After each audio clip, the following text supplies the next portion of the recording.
I graduated from high school in 1950 and went to Auburn University in pre-veterinary medicine. And after 2 years, our vet school was closed the next fall, and the draft board wouldn't allow me to sit out. So I was about to get drafted. So I went ahead and joined, thinking I'd get a better deal. But that turned out to be a little bit of a mistake. All my buddies that got drafted went to Europe. But I went in the Army on March 25th, 1952. Spent 16 weeks in basic training and 8 weeks in infantry leadership school. And then to Korea. And I was assigned to the 25th Division, L Company of the 27th Infantry Regiment. And I got over there around Thanksgiving. And then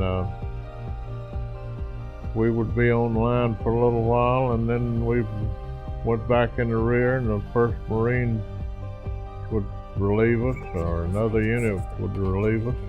Then we'd have about a month in the rear, and we'd go back on line for about a month. And that kept alternating until the ceasefire in July the 27th of 1953. And after the ceasefire, they changed the rotation system, and so I wound up not getting to come back to the States until January. And I did see a good bit of combat.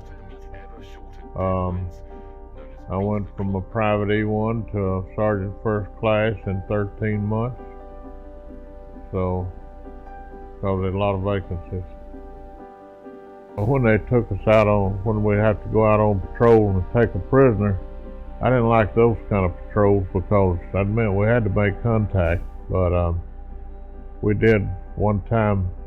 About 6 of us lay out all day and watch them trying to put the Chinese. They were trying to put track on a tank they had pulled up for artillery purposes. And while a bunch of them went to lunch, we grabbed 2 of them and got them back without even being a shot fired. And then the other time I was sent out to take a prisoner, it was at night. We just overran one of their outposts and took everybody that was still alive. Well, I went through the leadership school, and I was promoted to PFC, starting the leadership school, and was supposed to get corporal out of it, but then the Congress wouldn't appropriate money for the Korean War, and so they froze all the rank in the Army. So I went over and was a PFC until the rank was unfrozen in May of '53, and I was when I got to the unit, I was appointed an assistant platoon sergeant to begin with, and then I went from in about a month to platoon sergeant because the platoon sergeant rotated home, and then I was platoon sergeant 3 or 4 months. I don't remember exactly now how long, till the first sergeant rotated home, and I became the first sergeant. And we had a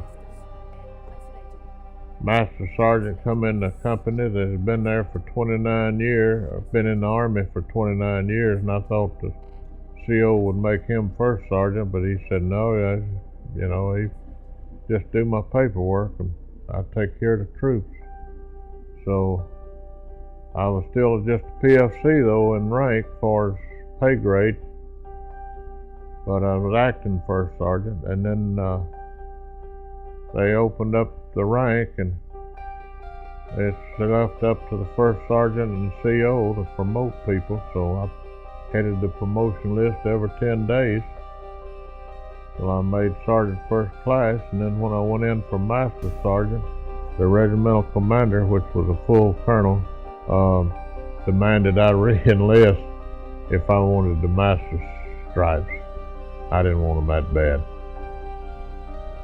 I had intended just to do my time and get out and go on with civilian life, which I have been able to do very well.